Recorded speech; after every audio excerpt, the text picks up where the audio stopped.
අන්න 6යි. අම්මෝ අන්න.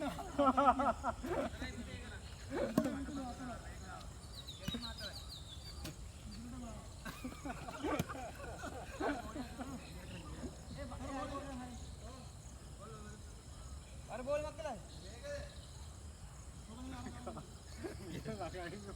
මාරයි හැදින් ලාන්න ටික. ඕක කෙලින් අහව කපන්න යන්නේ බෝ. පොඩ්ඩක් බය ගන්න. පොඩ්ඩක් බැට් එක එකට හරවන්න දුවගෙන එකට හරවන්න. ගහන්න. අම්මා නියමයි 2යි.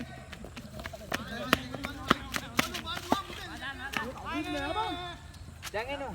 ඔන්න පොඩි ගයි. මොනවද බං කරන්නේ?